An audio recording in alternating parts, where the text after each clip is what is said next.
és un plaer donar-vos la benvinguda en aquesta escola de tardor que ens fa especial il·lusió perquè, abans ho recordàvem amb la Charlotte, és un dels primers actes públics presencials que organitzem des de l'IGOP després de la pandèmia. Estem ja organitzant tot un programa de seminaris on compartim recerques, publicacions, però aquests són actes una mica més acadèmics, que de fet els celebrem en el campus de l'Autònoma. Aquest és el primer acte públic de difusió que fem amb caràcter presencial després de tot aquest període. I això ens fa especial il·lusió, perquè recuperem el que és l'esperit real d'aquestes trobades. En aquest tipus de trobades no només pretenem compartir informació, coneixements, experiències, que evidentment aquest és un objectiu molt important, sinó que també pretenem establir vincles, crear relacions, aprofitant en aquest sentit les possibilitats comunicatives que ens dona la presencialitat, la interacció cara a cara. En un acte d'aquest tipus, a més, fem confluir persones amb perfils molt diversos. Tenim aquí estudiants de grau, no ho sé, no de grau però sí de postgrau, de diferents programes de postgrau, de màster. Tenim professores, investigadores, i per tant persones que ens dediquem més a l'activitat acadèmica, tant a nivell predoctoral com postdoctoral, persones que pertanyeu a entitats, a organitzacions socials diverses, persones també que treballeu en les administracions públiques.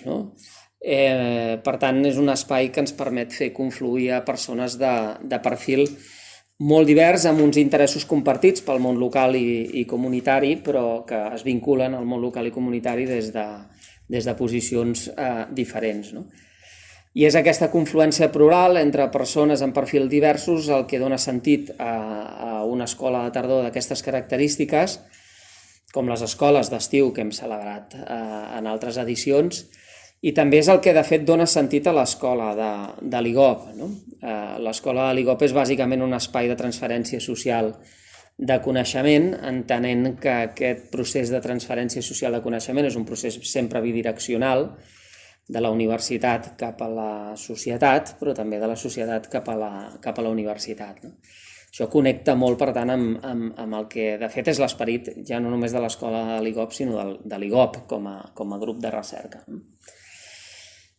El tema general que ens convoca en aquesta escola de tardor és el dels impactes de la crisi de la pandèmia sobre el món local i comunitari, sobre els municipis i els seus barris, i també la capacitat de resposta institucional i col·lectiva davant dels reptes derivats d'aquesta crisi. Per tant, posem l'èmfasi en l'àmbit local, en l'àmbit de la proximitat, a partir d'una aproximació multidimensional, com veieu en el programa. Avui parlarem sobretot de serveis socials i de drets socials, però en les properes sessions parlarem també de salut, parlarem d'educació, parlarem d'alimentació, parlarem de bretxa digital. Per tant, l'enfocament temàtic en l'estudi d'aquests impactes i de les respostes locals és un enfocament de caràcter multidimensional. I per últim, respecte al programa, també destacar que ens preguntarem pels impactes, efectivament, però també per les respostes que s'articulen des del govern local, des dels moviments socials o les organitzacions socials, o per les respostes coproduïdes, tant per agents institucionals locals com per agents comunitaris. Coproducció público-comunitària com un tema també clau en tot el programa. Hi ha un tema que està en el fons del plantejament del programa, que és transversal a totes les sessions, que fa referència a la diversitat i a la desigualtat d'experiències locals de la crisi segons els barris i segons els municipis. Posant molt l'accent en l'àmbit metropolità de Barcelona, però no només, avui mateix tindrem representació territorial de fora de l'àmbit metropolità. Sabem que en alguns casos, en alguns territoris, la crisi implica que plou sobre mullat, no? La crisi impacta fortament sobre territoris d'alta vulnerabilitat social. En altres casos, els efectes d'aquesta crisi han estat molt més moderats i segurament no deixaran la mateixa petjada. Però també les capacitats de resposta institucional i col·lectiva varien molt segons els territoris. I creiem que acostumen a coincidir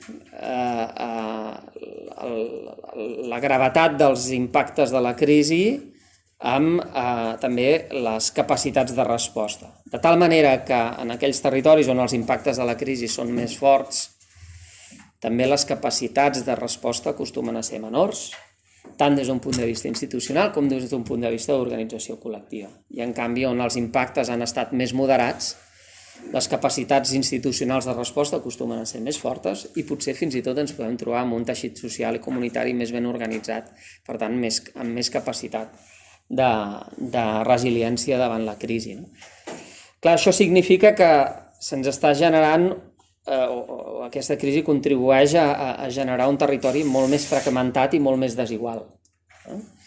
Que la distància entre territoris està augmentant i planteja un repte, sens dubte, de gran magnitud des del punt de vista de la governança, per exemple, dels àmbits metropolitans, com segur que avui ens explicarà el Ricard. Jo crec que aquest és un tema que estarà present en tot el programa d'aquesta escola de tardor i que ocuparà un lloc important en el debat.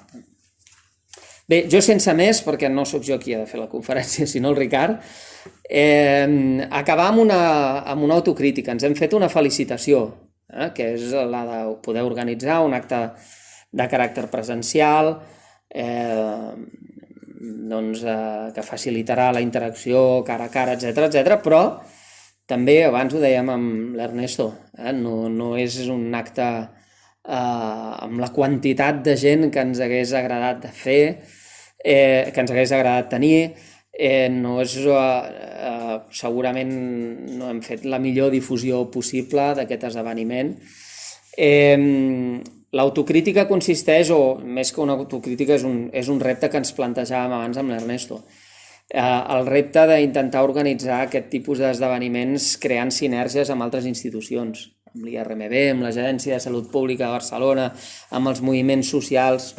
Avui hi ha molts actors en el territori que ens trobem fent aquest tipus de reflexions sobre els impactes locals de la pandèmia i sobre respostes socials i institucionals des de prismes diversos.